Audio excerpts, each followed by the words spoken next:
तो अब हम चलते हैं तीसरे समास की तरफ। तीसरा समास अब क्या है इसमें?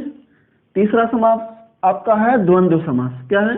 द्वंद्व समास आपका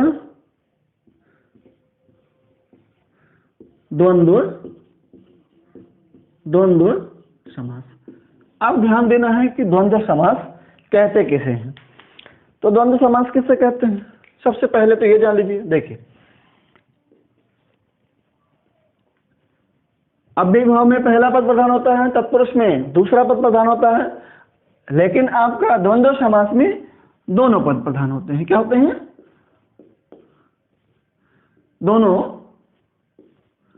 दोनों पद प्रधान होते हैं। ठीक है ना?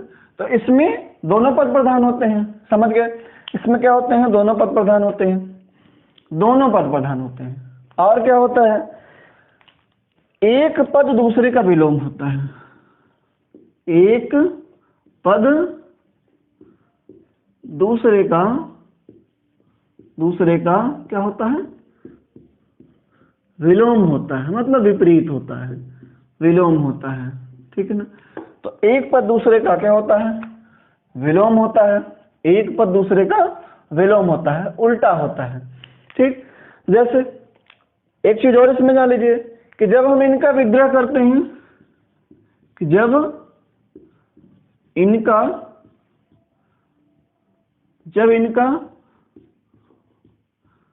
विग्रह करते हैं तो किसी चीज की प्राप्ति होती है, तो और की प्राप्ति होती है। किसकी प्राप्ति होती है? और की प्राप्ति होती है। ध्यान दीजिएगा, जब हम विग्रह करते हैं तो किसकी प्राप्ति होती है? और की प्राप्ति होती है। ठीक, एक तो यह हो गया सबसे पहले कि दोनों पद इसमें प्रधान होते हैं, पहला भी होता है और अंतिम भी होता है। और क्या होता है? एक पद दूसरे का विलोम होता है। यह भी हो गया जब विग्रह करेंगे तो। और अथवा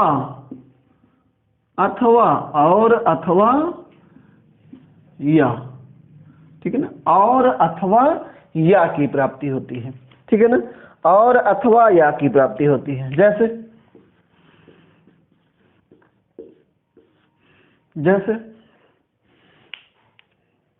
देखिए, इसका एग्जांपल जैसे ले लीजिए,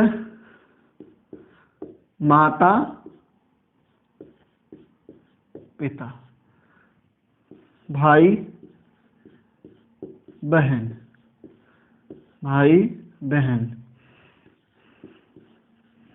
राजा रंक।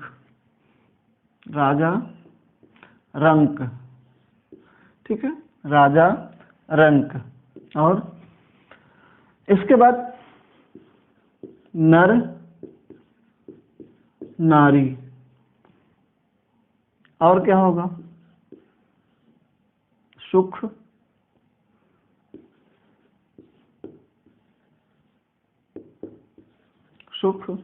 दुख।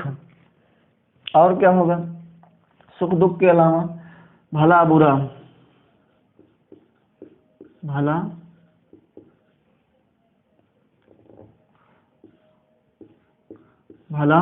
बुरा। और क्या होगा? उमा शंकर।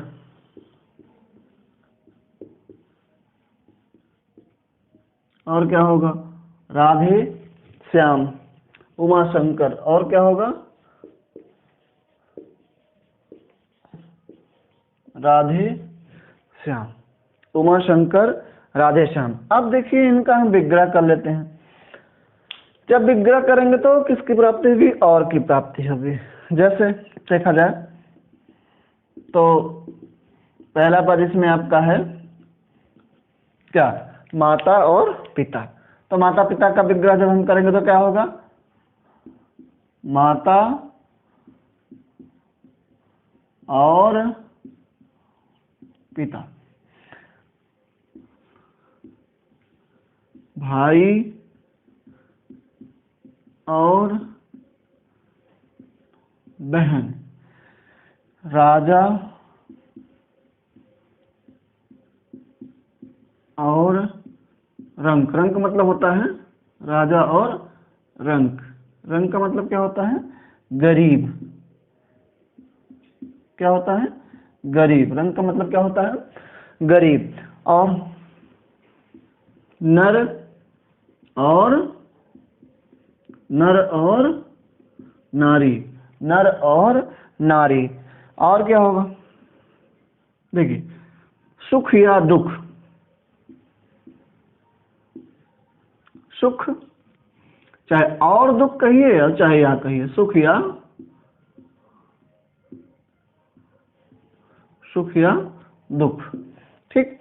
फिर उसके बाद जो है भला बुरा का क्या होगा? भला और बुरा। भला और बुरा। अब इसके बाद उमा शंकर का। उमा मतलब क्या होता है? पार्वती। उमा और क्या होगा? शंकर। उमा और शंकर। फिर उसके बाद देखेंगे राधे श्याम। राधे श्याम का क्या होगा? राधा। ठीक है ना? चाहे आप राधे कहिए चाहे आप राधा कहिए। राधा और श्याम। ठीक। तो सबका विग्रह भी हो गया। अब देखेंगे सब में और की प्राप्ति हो रही है। किसकी प्राप्ति हो रही है? और की प्राप्ति हो रही है। ठीक है। इसमें देखिए या की प्राप्ति हो रही है। तो चाहे और करिए चाहे या करिए। ठीक है। और इसमें भी और, इसमें भी और। तो सब देखेंगे, सब मिला करके जो है तो बहुत ही आसान है। कैसे आसान है? कि दोनों पद प्रधान होते हैं। आपको पता चला कि माता भी प्रधान है, पिता भी प्रधान है, भाई भी प्रधान है, बहन भी प्रधान है। इसी प्रकार से एक दूसरे का विलोम है। जब विग्रह करते हैं तो और की प्राप्ति होती है। तो देखिए, जब विग्रह करते हैं तो किसकी प्राप्ति होती है? और की प्राप्ति होती है।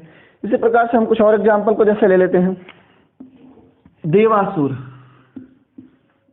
नया एग्जाम्पल आपको दे रहे हैं। देवासुर। और हाँ, धर्म।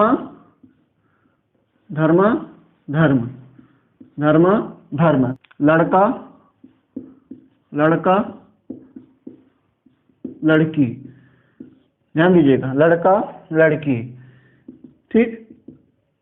पाप पुण्य पुण्य। ठीक है ना? तो अब इनका विग्रह करके भी हम देख लेते हैं इनके बारे में भी कि ये कैसे जो है आपके द्वंद्व समास होंगे। तो देखना ये है कि जब आप निकालोगे दो पद निकलेंगे। इसमें होगा देव और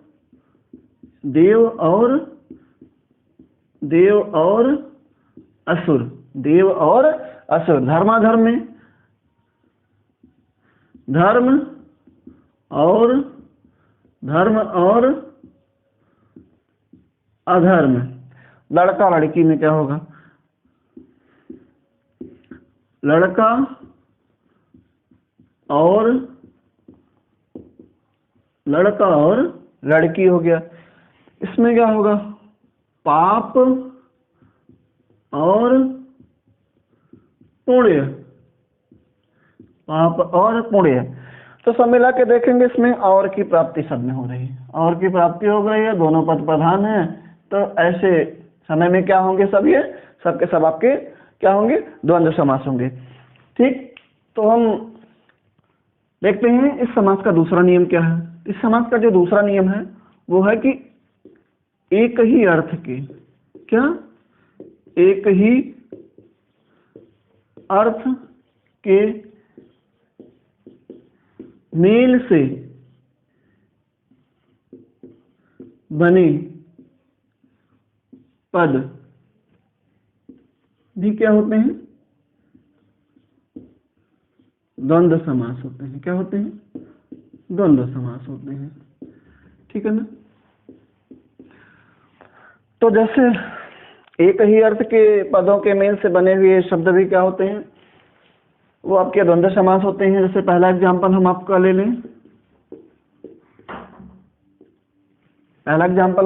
लें। जैसे कह दिया जाए कि कूड़ा कचरा। हृष्ट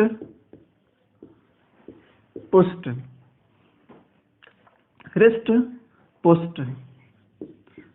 दिया बाती, दिया बाती। और क्या होगा? भूत प्रेत, भूत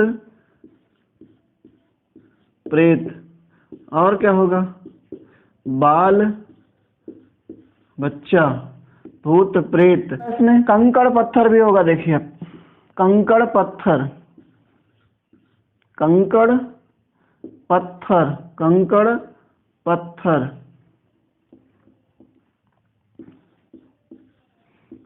तो कंकड़ पत्थर हो गया।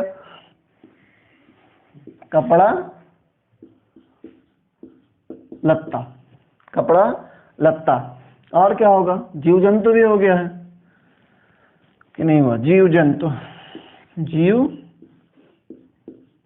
जंतु।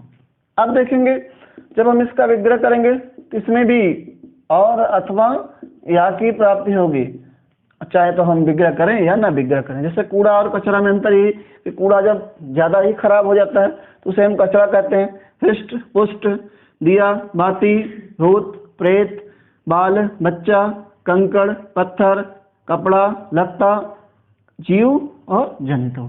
जब इनका विग्रह हम करेंगे तो विग्रह करने पर भी हमें और की प्राप्ति होगी। जैसे कहा जाए कूड़ा और कचरा, कूड़ा और कचरा, ठीक है। हृष्ट और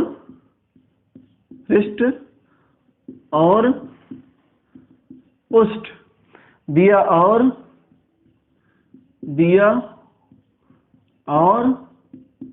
बाती, दिया और बाती। भूत और प्रेत, भूत और प्रेत। बाल और बच्चा, बाल और बच्चा, बाल और बच्चा। कंकड़ और पत्थर, कंकड़ और पत्थर। कपड़ा और लत्ता, कपड़ा और लत्ता। जीव और जंतु, जीव और जंतु, जीव और जंतु। तो सब में देखेंगे किसकी प्राप्ति हो रही है? और की प्राप्ति हो रही है, सब में और की प्राप्ति हो रही है। और दोनों पद क्या है? देखिए इसमें समान एक ही अर्थ के पदों के मेल से बने हुए, इसमें उल्टा नहीं है। फिर भी जो है जरा विग्रह करेंगे तो और की प्राप्ति होगी। कूड़ा और कचरा, हृष्ट और पुष्ट, दिया और बाती, भूत और प्रेत, बाल और बच्चा, कंकड़ और पत्थर, कपड़ा और लत्ता, जीव और जंतु। ठीक, तो अब चलते हैं हम तीसरे नियम की तरफ कि इसका तीसरा नियम क्या होगा। तो दो नियम आपके हो गए, एक नियम बाकी है, एक नियम और पढ़ लेते हैं। तो तीसरा नियम है कि मिलते जुलते। क्या है? मिलते जुलते, मिलते जुलते अर्थ के पदों के मेल से बने हुए पद क्या होते हैं? आपके द्वंद्व समास होते हैं। क्या होते हैं? द्वंद्व समास होते हैं। ध्यान ये देना है कि मिलते जुलते अर्थ के पदों के मेल से बने हुए जो पद होते हैं वो आपके क्या होते हैं? वो द्वंद्व समास होते हैं। जैसे कह दिया जाए दूध दही, जैसा तैसा, तोल मोल, पान फूल, पान फूल, खाना पीना, अन्न जल। तो इसका जब हम विग्रह करेंगे तो इसमें भी और की प्राप्ति होगी और इसके अर्थ जो है वो मिलते जुलते हैं। जैसे दूध और दही में बहुत ज्यादा अंतर नहीं है, जैसा और तैसा भी बहुत अंतर नहीं है, तोल और मोल, पान और फूल, खाना और पीना, अन्न और जल। विग्रह करके भी हम देख लेते हैं। तो होगा इसका क्या कि दूध और दही, ठीक, जैसा और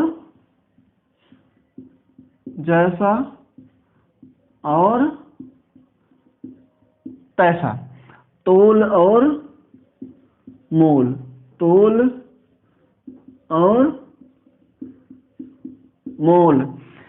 पान और फूल,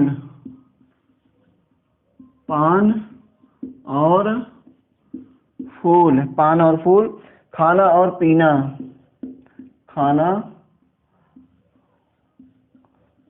और पीना, अन्न और जल,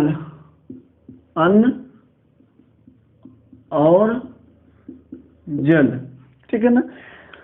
तो देखेंगे सब में और की प्राप्ति हो रही है। सब में किसकी प्राप्ति हो रही है? और की प्राप्ति हो रही है। इस तरह से आप द्वंद्व समास को बड़ी आसानी से समझ सकते हैं। तीनों नियम में आप देखेंगे तो एक में जो है पद एक दूसरे का विलोम होता है।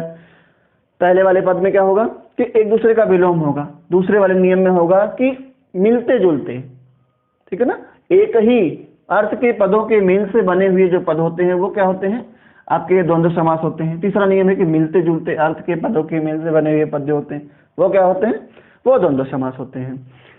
तो साथियों, जैसा कि हमने आपको द्वंद्व समास का तीनों नियम आपको बता दिया, तो हम आशा करते हैं कि आपको हमारा वीडियो पसंद आएगा।